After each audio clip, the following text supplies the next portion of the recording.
it's the end of a long few days, or it's the beginning of a long couple more days.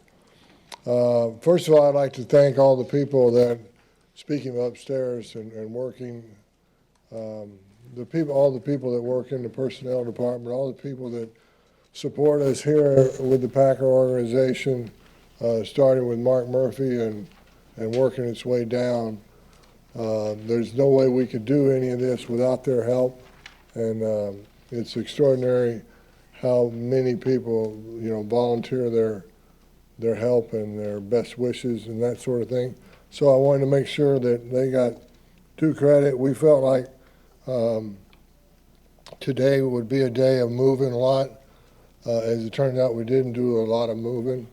I think we might have made one late trade in the day. But we also felt like we accomplished some things. We are, as we talk about every year at this time, the bulk of this, as soon as the actual draft gets over, the bulk of our work for today will start, because it'll be the pursuit of free agency and working on that. So I can't stay as long as I would love to, but I'd be glad to take some questions. Ted, why 3 running backs? You double the number on your roster in one day. It just worked out that way. I know I say this all the time. It wasn't intentional. It wasn't a deal saying, let's go do this, let's go do this. It's just the way it worked out. We felt like it was a strong year at that position, and I think that's probably more the reason why it worked out that way. Was it a reaction to getting caught shorthanded at a position last year? Again, I would say the same thing I just answered up there. Ted, what kind of player is Devontae Mays? Good. He does a nice job of sitting down to run. I can't do it, or I'd show you what I'm talking about, but he can sit down and his butt's on the ground almost and that sort of thing. So he's got a nice smile and a nice kid. Ted, you did say before the draft that you wanted to add more running backs. Do you feel that position now going out of the draft is in a good place? Yeah, I probably meant to say I hoped, it would work out that way. But, yeah, I mean, we're happy that we're able to find some value at the running back position. What's the benefit, Ted, of bringing 3 new guys in at that one spot? More the merrier. This is a tough business. This is an awful tough position to play. Ted, I knew you were at UW Pro Day. What impression did Vince Beagle leave on you? I'm sorry, could you repeat that? I know you were at UW Pro Day. What impression did Vince Beagle leave on you? Oh, I've been watching him for a long time, as probably most of you guys have. That's no secret. He's very well spoken of by the staff there. All this is repetitive probably, but he is what he is. He's a leader and a very articulate, very bright young man, and he happens to be a local guy, and it happens to be from Wisconsin. It wasn't done intentionally. It wasn't done because, oh, look, we can get a Badger on our team. That's not the reason we did that. We did that because he's going to help the Green Bay Packers win games. Starting out the 4th round with that pick, did you have to weigh any possibilities of moving back? The trade you said you expected to move a lot to that. We did expect that particular position to move a lot, because it often does, because people go home at night and they wake up the next morning and they realize there's somebody close to that spot that they might be able to get in. But we didn't have much action, as it turned out. Ted, where do you think the offensive lineman that you drafted, Amici, where does he project along the line? I don't know. I think we'll work that out over the weekend coming up, when we get the rookies all in here. I wouldn't care to speculate, other than I think there's some versatility along the interior part of the line. Ted, what do you like about these 2 wide receivers? And are there similarities to their games? Are there differences in how they play? What do you see there? All right, let me make sure I don't forget somebody here. Okay. Yancey and Dupree? Yeah, no, I would not say they were similar. They're both good-sized guys. Malachi is a little taller, a little more lean. He is, kind of a home run hitter, post corner type receiver. Good player. Yancey is kind of an all-purpose guy there. Is good production. So we're happy to get him.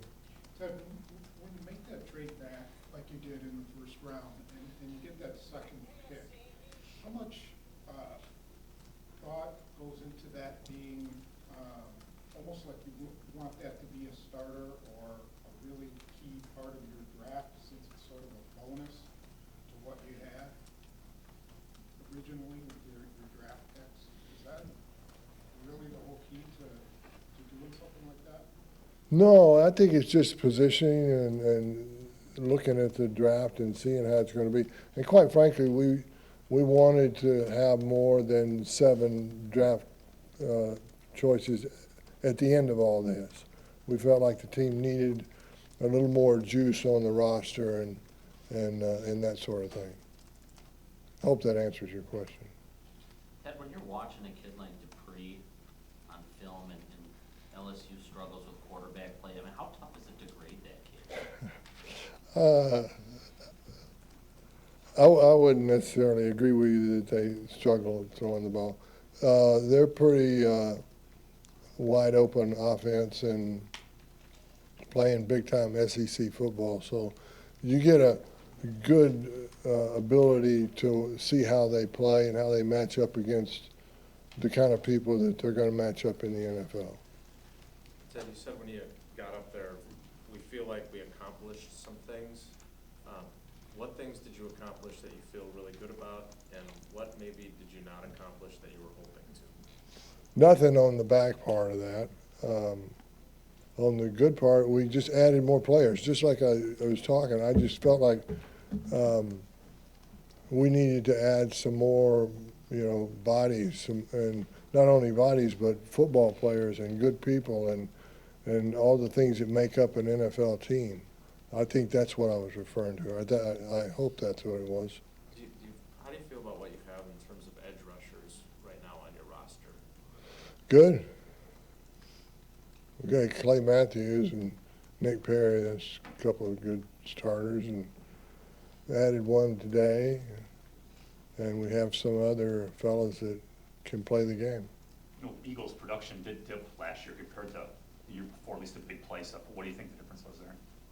I'm sorry, I had trouble. Eagles' big play production as far as, sacks and TFLs was down pretty significantly last year compared to 2015. What do you think happened there? Right. Well, I mean, you'd have to kind of study that, which I watched a lot of that film, by the way, but you had more than one rotating in and out. Both he and 42 were playing primarily, but they had some young players that they put in the game too. So I don't know if it was that or not, but I didn't see anything negative about his play. Ted, The lineman you took from South Florida, was it the athleticism that led you to it, and do you think he can move from left tackle inside? I'm sure that that's going to be brought up. We didn't think about it. I didn't talk about it today. It wouldn't surprise me if we do that. We normally take, and James Campen does a great job of this, we normally take brand new offensive linemen and move them around different spots just to see what looks comfortable and what doesn't. And because especially like, tackles to guards and even guards to centers, we'll do a lot of that. As a norm, you'll see that at the start of rookie minicamp. There'll be guys over there trying to snap the ball that probably never have. Ted, you took 4 straight defensive players to start the draft, and I know you don't do that intentionally, but do you feel that side of the ball got better with the players you were able to add over the past couple of days? We sure hope so, and it wasn't intentional. And if you told me to tell you how many of each we got after it's all over, I couldn't do it. but we do feel like we got better, and we have a chance to grow and kind of spread our wings a little bit. You know, I think sometimes you can get a little stale in the roster, and that would have been my fault if that happened.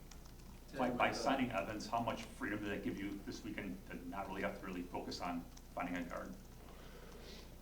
It's part of the equation. You need X number of players to do certain things, and certainly the value of offensive linemen is not lost on anybody in this room. And so when you're able to acquire one, it's a good thing. Ted, with Beagle this year and Fackrell last year, you brought in 2 edge rushers that were a little bit older than a lot of guys coming out of college. Is that an indication that you think more mature players can jump in better at the edge rusher spot, or is that just kind of how it worked out? It's how it worked out. Two more, But please. I didn't know that, but it's good to know. They're both going to be 24 before Yeah. the rookie seasons. I think somebody asked me that question last year. Ted, you just completed your 13th draft. You have Oh. a Super Bowl ring since you've been here. Are you closer to number 2? I sure hope so. I'd like to get one or 2. I don't know. It's hard business. We never make any bones about that. And when you get to this point in the whole draft process, you understand the work and the ethic that your people that are working with you and working for put forth every day. And that's the thing I wanted to say, and I hope these guys hear it, that it's important and it's good for the Green Bay Packers that we have good people working here and doing stuff, trying to get to that point where you have a chance to win the Super Bowl, and that's what you're looking for. Ted, how many more of these drafts you got left in you? I don't know. How do I look? That's not for me to decide. Oh, Ted, can I ask one other thing? Do you, over the last few years or whatever, have you given more responsibility to the rest of your personnel staff? Do they have more input in the draft than they once did, or do you still feel like it flows through you and you have to make, the decisions on your own? well, the way the draft was set up, when I first came to work here, when Ron Wolf had just started working here, and I watched that. Obviously, I studied what he did and the mannerisms that he took and the way that he affected the marching of the orders out and that sort of thing. And so I tried, quite frankly, I just tried to copy everything that he did, and I would hope that I'm still doing it that way in terms of command and direction and allowing other people to weigh in on certain things and that sort of thing. I think we all kind of, during our lifetime, over time, especially over a 13-year period or whatever it is, that you're going to adjust and let the weights and measurements fill themselves out. After your first pick today, there was a run on running backs, and then your next pick was running back. And sometimes it looks like when you're watching those picks come off that the league is just getting a bit more disciplined than other teams. I mean, do you see that these drafts getting more competitive every year, more similar philosophies as to which you need to do in the first and second round and on Saturday? I don't know. I don't know that I've studied it that much. I think it's a very intensely competitive situation, and it is throughout the 32 teams. Whether you think you do it better than some other team or not, I think is immaterial. I think everybody's doing the best they can, and believe me, I've never been in anything that's so competitive.